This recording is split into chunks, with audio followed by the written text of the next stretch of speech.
그래서 계속적으로 여호와를 경외하는 지혜로운 삶에 대해서 우리가 함께 한 절 한 절 묵상하면서 배워 나가고 있습니다.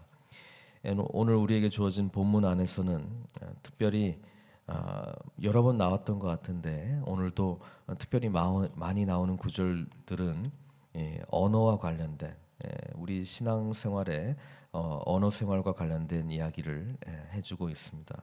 1절에 보면은 이 그 화를 일으키는 언어가 있고 또 화를 잠재우는 언어가 있다는 것을 말씀해주고 있습니다. 그래서 우리 하나님의 지혜를 가지고 있는 사람은 어떻게 말하는가에 따라서 상대방의 이 격한 감정을 더 부채질할 수도 있고 또 그것을 잠재울 수 있는 능력이 있다는 것을 말씀해주고 있습니다. 그래서 1절은 유순한 대답은 분노를 쉬게 한다라고 하는 표현을 할 정도로 우리가 상대방과 대화를 할 때에 굉장히 감정적으로 격해져 있는 사람의 마음을 가라앉힐 수 있는 말에 힘이 있다는 것이죠. 그래서 늘 상대방과 대화를 할 때 이런 지혜를 하나님께 구해야 될 줄로 믿습니다. 무엇보다도 상대방이 이제 분노를 가라앉히게 되는 경우는 내 마음을 이해해 줬다라고 하는 그런 느낌을 받을 때 또 저 사람은 나를 이제 공격하는구나라고 하는 느낌을 받지 않을 때에 그러니까 진정으로 상대방을 위해주고 또 지금 그 4절에 나오는 것처럼 온순한 혀가 그 마음을 상하게 하는 것이 아니라 생명을 불러일으키는 나에게 유익이 되는 말이다라고 하는 그런 인식과 신뢰가 형성이 되었을 때는 이 말이 통한다라고 하는 것이죠.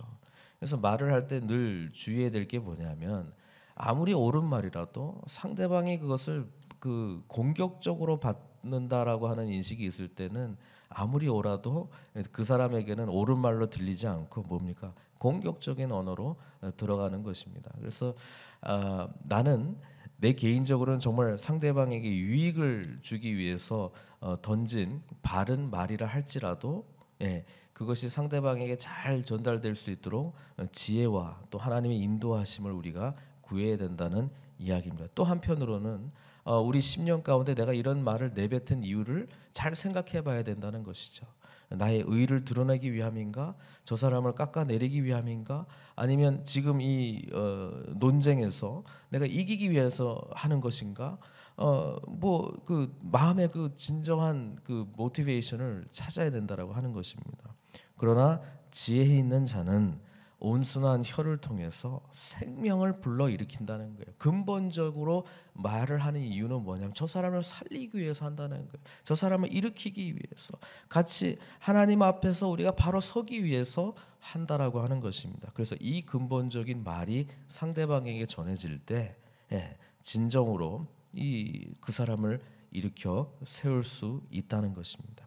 그래서 2절 말씀 보면은 우리 하나님을 경외하는 자의 말은 말씀에 근거한 이야기가 나와야 된다는 거예요. 하나님의 생명의 말씀에 근거한 이 지식을 선히 베풀 줄 아는 그런 말을 해야 된다는 것을 이야기하고 있습니다. 몇 절 지나서 10절에 보니까 또 이제 받는 사람에 대한 이 언어와 관련된 이야기를 하고 있습니다. 그 언어를 듣는 사람, 그렇죠? 도를 배반한 자는 엄한 징계를 받을 것이다라고 되어 있습니다. 그렇죠? 잘못된 길을 가고 있을 때는 또 잘못되고 있다라고 하는 이야기를 들을 거 아닙니까? 그런데 그 견책을 싫어한다는 거예요. 그 견책을 싫어하는 거예요. 본인이 그 길에서 멀어져 있습니다. 그러면 그 견책을 온전한 말씀으로 받지 않습니다. 그러면 어떻게 된다는 거예요? 견책을 싫어하는 자는 결국 죽을 것이니라 이렇게 또 말하고 있고 또 12절에 보면 어떤 사람이 이 견책의 말을 못 듣느냐 하나님과 멀어진 길을 가고 있기 때문에 결국은 뭐예요? 하나님의 길 앞에서 내가 무릎 꿇고 나아가는 자세가 아니고 내 길만이 옳다는 거 아닙니까? 그러니까 12절에 뭐예요? 거만한 자 이렇게 표현하고 있습니다. 거만한 자는 이렇게 말을 해도 견책받는 걸 싫어하는 거예요. 왜? 본인의 말이 늘 옳기 때문에. 그렇죠?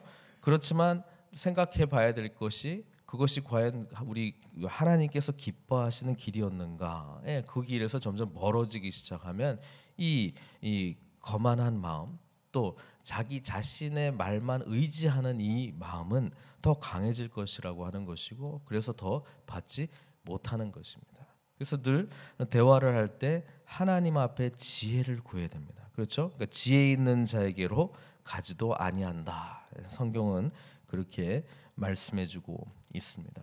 그래서 지금 굉장히 많이 이 언어 생활과 관련된 이야기들이 수도 없이 나오는 걸 보니까 솔로몬이 모든 지혜를 가지고 세상을 쫙 관찰해 봤을 때 이 말의 힘이라는 것이 이게 놀라운 거구나. 누구를 살릴 수도 있고 누구를 죽일 수도 있고 누구를 위로할 수도 있고 또 보니까 마음을 상하게 할 수도 있고 그렇죠. 4절에 보니까 패역한 혀는 마음을 상하게 한다라고 돼 있지 않습니까? 그러니까 말을 쉽게 내뱉는 것보다는 언제나 뭐예요? 상대방에게 이것이 생명을 주는 언어인가? 사람을 살리는 언어인가? 유익을 주는 언어인가? 함께 가자는 언어인가? 함께 일으키는 언어인가? 그것을 늘 성령의 인도하심 따라서 저 영혼을 향한 정말 간절한 사랑의 마음을 가지고 말을 해야 된다는 것을 이야기해주고 있습니다. 그러면서 지금 3절 말씀에 우리 하나님 다 지켜보고 있다는 거예요. 우리 하나님께서 다 지켜보고 있다는 거예요. 하나님께서 다 지켜보고 있기 때문에 이 잠언의 그 가장 근본적인 마음이 뭐예요? 여호와를 경외하는 거 아닙니까? 경외한다는 것은 영어 성경으로는 그냥 fear the Lord입니다. 하나님을 두려워하는 거예요. 하나님 나를 보고 계시다. 그렇기 때문에 내가 몸과 마음을 다시금 하나님 앞에 바르게 하기 위해서 끊임없이 노력하는 모습이 필요하고 하나님 앞에서 바른 삶을 살기 위해서 성령님의 인도하심을 늘 구하는 그런 기도 생활을 해야 되는 것이고 다른 사람들을 어떻게 하면 정말 하나님의 공의로움을 베풀 수 있도록 내가 어떻게 삶 가운데 나타날 수 끊임없는 고민이 하나님께서 나를 보고 계시다. 이 인식 속에서 가능하다라고 하는 것입니다. 그래서 우리는 하나님의 그런 여러 가지 속성 중에서 하나님의 눈은 어디서든지 악인과 선인을 감찰한다라고 할 때 이제 하나님의 무소부재 어디에나 계신다라고 하는 것과 또 전지 모든 것을 아신다라고 하는 그런 하나님을 우리가 기억해야 될 줄로 믿습니다. 9절에 보니까 또 우리 하나님의 속성 중에 뭡니까? 공의로우신 하나님에 대한 말씀이 나옵니다. 악인의 길은 여호와께서 미워하셔도 공의를 따라가는 자는 그가 사랑하시느니라. 공의로운 길, 잠언서에서 말하는 공의로운 길은 사람을 살리는 길, 약한 자에게 마음이 가는 길, 공동체의 유익을 위한 길, 이것이 다 하나님의 공의로움으로 표현되어 있고 또 11절에 스올과 아바돈, 이게 10절하고도 연결되는 거지만은 스올과 아바돈은 이 그 지옥 개념을 상징하는 히브리 단어인데요.